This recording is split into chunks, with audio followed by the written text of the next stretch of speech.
तो दोस्तों, mentor Sunil Aastha speech and hearing care का यूट्यूब चैनल और आपके सामने जानकारी आज आने वाली है रेट सिंड्रोम के बारे में।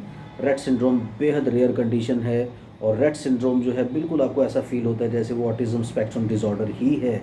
डिस्कवरी से पहले सब लोग इसको ऑटिज्म स्पेक्ट्रम डिसऑर्डर में ही कंसिडर करते थे, लेकिन बाद में जब जीन मैपिंग और दूसरी चीज़ें कैरियोटाइपिंग वगैरह टेक्निक्स डेवलप हुई तो अल्टीमेटली पता लगा कि एक्स क्रोमोसोम के ऊपर एक जीन होता है जिसे MECP2 बोलते हैं। उसमें म्यूटेशन आने की वजह से उस जीन के जो पैटर्न है उसमें चेंजेस आने की वजह से ये सिंड्रोम डेवलप होता है। आप चैनल को जल्दी से सब्सक्राइब कीजिए, लाइक कीजिए, शेयर कीजिए और दोस्तों में फैला दीजिए। मुझसे कंसल्ट करना चाहते हैं तो इंडियन कंसल्टेशन है 1000, इंडिया के बाहर से कंसल्ट करना चाहते हैं तो 2000 अकाउंट में ट्रांसफ़र करने पड़ते हैं आपको। मेरा मोबाइल नंबर है 8168790299। इंडिया के बाहर से कॉल करते तो 0091 इंडिया का ISD कोड लगाना बिल्कुल मत भूलिए। तो मैंने आपको बताया रेट सिंड्रोम के बारे में, जो एक्स क्रोमोसोम पर जो एक जीन होता है MECP2, उस जीन में म्यूटेशंस की वजह से, चेंजेस की वजह से, सडन चेंजेस की वजह से ये आपके सामने सिंड्रोम आता है। तो दोस्तों, ये सिंड्रोम बहुत रेयर सिंड्रोम है। पूरे इंडिया में 5000 केसेस होंगे, इसके बहुत ज़्यादा केसेस नहीं है। 135 करोड़ की अगर पॉपुलेशन है, 5000 केसेस हैं। तो दोस्तों, ये सिंड्रोम जो है, इसके सिम्टम्स क्या क्या होते हैं, इसे आप डायग्नोज कैसे करें। नॉर्मली ये डायग्नोज होता है 6 महीने से 18 महीने की एज के बीच में, जब आपका बच्चा नॉर्मल डेवलपमेंट कर रहा होता है, उठना बैठना चलना फिरना सारे उसके माइलस्टोन नॉर्मली आ रहे होते हैं।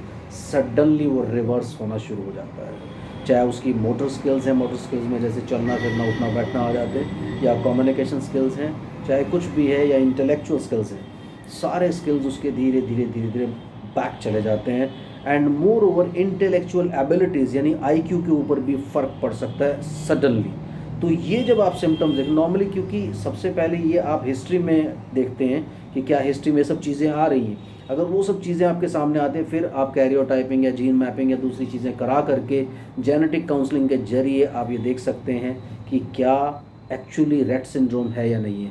तो ये रूल आउट करना बहुत इंपॉर्टेंट है। अगर ये सारे सिम्टम किसी बच्चे में आते हैं, बच्चा सोशलाइज नहीं कर पाता, बच्चे को धीरे धीरे सीजर की प्रॉब्लम यानी फिट्स की प्रॉब्लम भी आ सकती है।